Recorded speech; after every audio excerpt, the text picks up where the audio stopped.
going to go to business now. Charles Pellegrin is with us. A lot of excitement building up as well, not just about Quentin Blake, but also about AI startup, the Anthropic.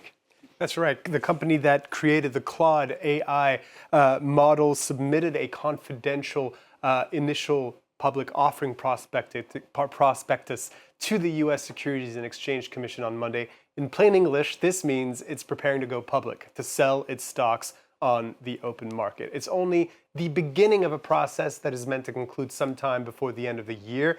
And in its statement, the company shared few details, except to say that they'll have the option to go public once the U.S. regulator conducts its review, and without giving an idea as to the number of shares released and their price. Still, observers are expecting it to be one of the biggest public offerings in history, Sean.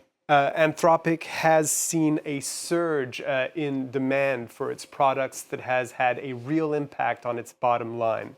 It's reported its first quarterly profit earlier this year, and its revenue is on track to reach $47 billion this year, when it was at $10 billion last year. But comparison, rival OpenAI, which created ChatGPT, still hasn't turned a profit.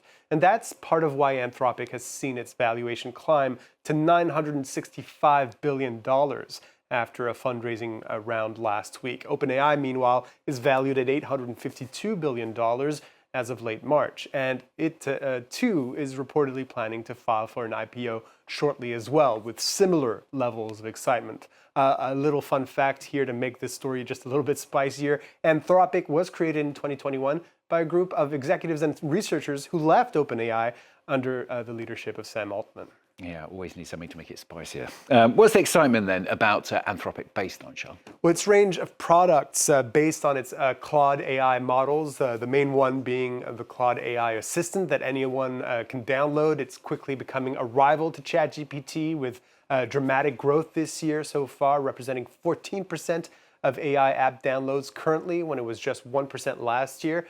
But where it is making a lot of its money is in its enterprise business, meaning the products it designs for other businesses or large organizations. An example of such a product is Claude Code, which is a coding assistant. It can boost the productivity in a business. It basically speeds up and automates processes that used to be done manually. And its latest model, released this year, Claude Mythos, has already attracted lots of interest in both financial and government circles, especially for its cybersecurity's abilities.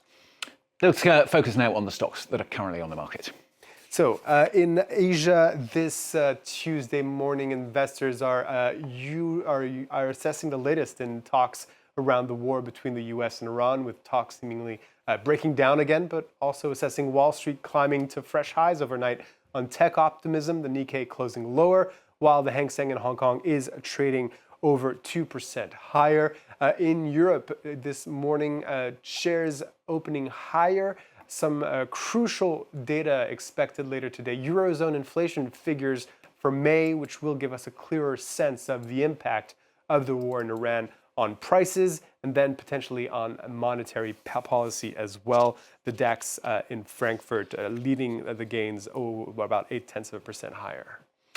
Now to 93 billion euros of foreign investment into France. Now that is the record number that was announced yesterday at the Choose France summit in Versailles. And 45 billion of that is from Japanese tech giant SoftBank for the construction of data centers and the development of AI over the next 5 years. So why is France such an attractive destination for data centers? Bryden Quinn and our colleagues at France Télévisions report. From the sky, it looks like a stadium, but this immense building just outside Paris is in fact France's largest data center, opened 3 years ago. Through it passes a large part of French internet searches and personal data. These are basically servers, storage systems for things like e-commerce, online banking, digital ads. France currently counts more than 350 data centers.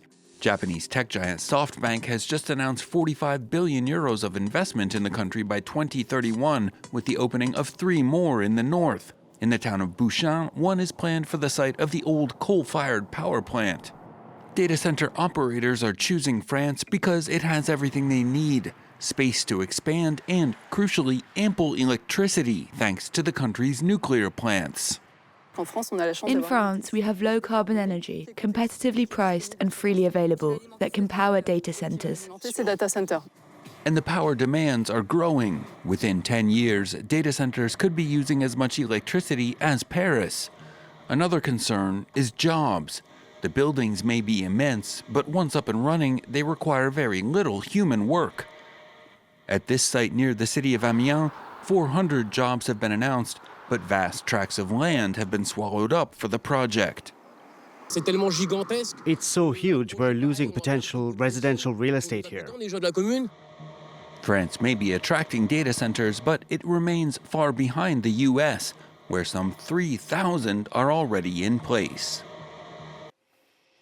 Charles, thanks a lot. Charles Pellegrin with the business for us on France 24.